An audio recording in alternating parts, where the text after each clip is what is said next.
जब व्यक्ति को मुसीबत आती है तो उसको सारे दोष नजर आते हैं।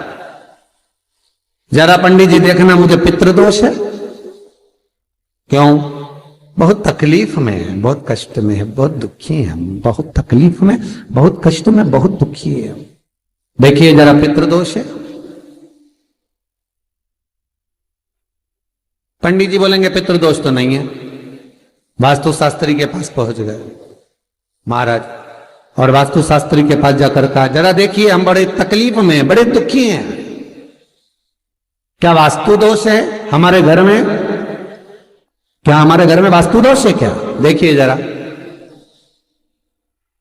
तो फिर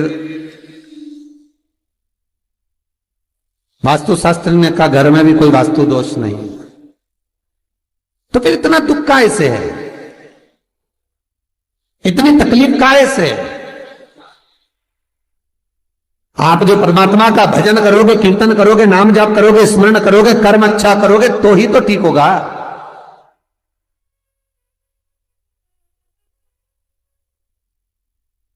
महाराज जरा देखो, हमारे घर में कोई दोष तो नहीं है वास्तु का? वास्तु दोष नहीं है। अब पितृ दोष नहीं है, वास्तु दोष नहीं है, फिर का एक काम करो, हम बड़े तकलीफ में हैं, जरा हमारी जन्म पत्रिका देखो, जरा जन्म लग्न देखो, जन्म पत्रिका देखो, पत्रिका में तो दोष नहीं है।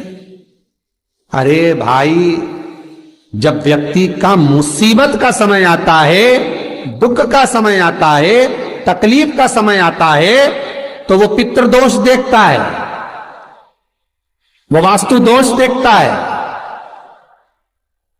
वो पत्रिका में दोष देखता है कि कारण क्या है मुसीबत का। बस दिक्कत एक ही है कि वो अपने कर्म में दोष नहीं देखता कि मेरे ये पितृदोष, ये वास्तु दोष, ये सारे दोष तो बात के हैं, पर सबसे पहला दोष है कि जो कर्म करा है वो कैसा करा, उसके अनुसार मुसीबत आई है, उसके अनुसार हम दुख झेल रहे हैं।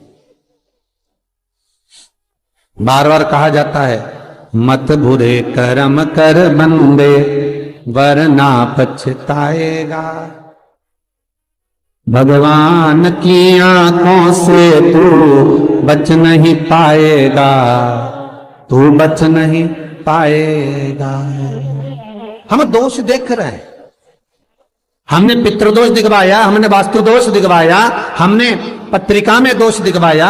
मेरा एक निवेदन करबद्ध है, जब आपके ऊपर मुसीबत जब आई है, दुख जब आया है, तो अपने पूर्व के किए हुए कर्म का भी दोष निकालो कि क्या कर आए।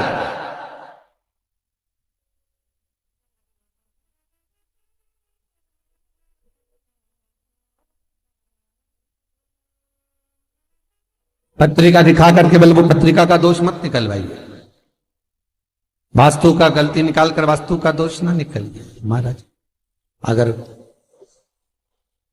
पितरों का भाव निकालकर पितरों का दोष ना निकालिए, पर एक दोष अपने भीतर भी है, वो कर्म का दोष है।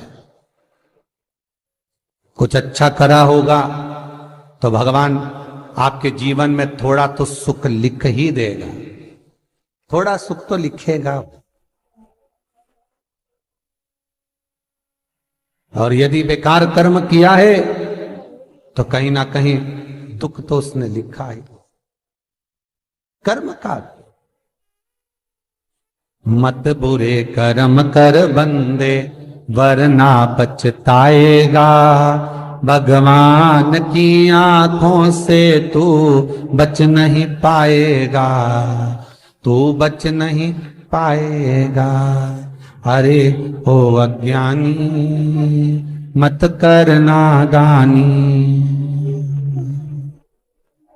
महाराज कर्म का दोष जरूर देखें, पितृदोष बाद में देखना, वास्तु दोष बाद में देखना, पत्रिका में दोष बाद में देखना, पहले अपने कर्म का दोष देखिए।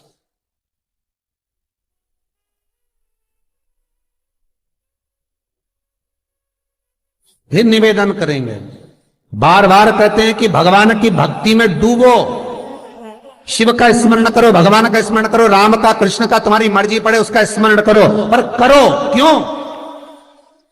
क्योंकि दुख, तकलीफ, कष्ट पत्रिका दिखाने से नहीं कटेगा, मकान के दरवाजे बदलने से, वॉशरूम बदलने से, पाइप बदलने से नहीं बदलेगा।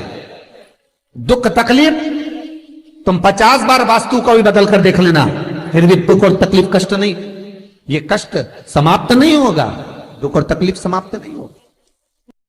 किसी से तुमने बेवकूफ बनाकर, मूर्ख बनाकर, किसी को व्यापार में, व्यवसाय में, कोई काम में किसी को मूर्ख बनाकर, बेवकूफ बनाकर, सीधा था समझ नहीं पाया, उससे तुमने 10,000, 20,000, 1 लाख, 2 लाख, 5 लाख, 10 लाख तुमने ले तो लिए और खुश भी हो गए कि मैंने उससे ले लिए। अब वो मेरा क्या बिगाड़ लेगा? आए लेने के लिए, भला क्या बिगाड़ लेगा? और वो आया, उसने कहा भैया तुमने मेरे पैसे ले रखे हैं, दे दो ना। भैया उस समय पर जब मेरे पास था मैंने आपको दे दिया था, अब आपका काम हो गया ना, दे दो। अब आपके पास में पूंजी आ गई ना, दे दो।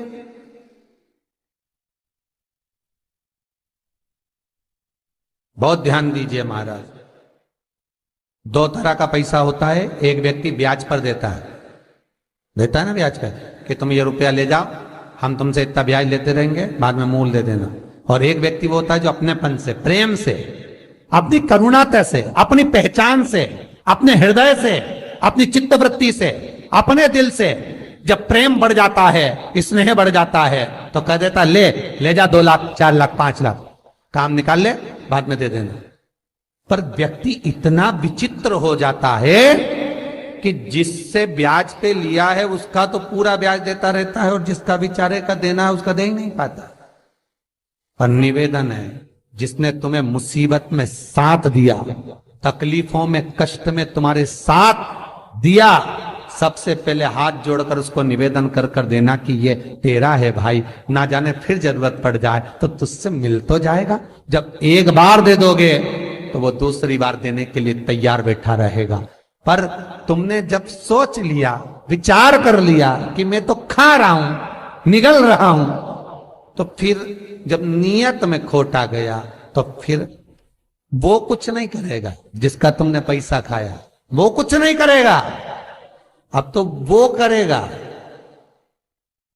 जिसने इसके माध्यम से तुझे दिलाया, उसको कुछ नहीं करना। जब कष्ट पे कष्ट आया, दुख पर दुख आया, तकलीफ पर तकलीफ आई, सारी पत्रिका दिखा ली, पितृदोष की पूजन करा ली, वास्तु बदलवा लिया, सारे काम कर लिए, तो भी दुख नहीं मिटा। तब गुरु के पास गए, पर गुरु भी क्या बोलेगा? यही बोलेगा कि और थोड़ा सा देख लो। पर कष्ट मिटेगा कब? जब कर्म का दोष मिटेगा। जो करा है उस दोष को भी तो मिटाओ।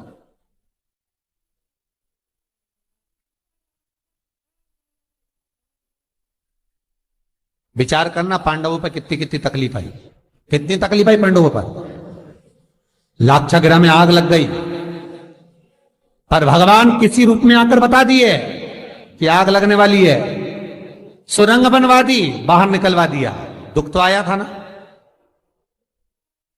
पूरे वन में जब तक पांडव रहे, तकलीफों पे तकलीफ भोगते रहे, हर बार तकलीफ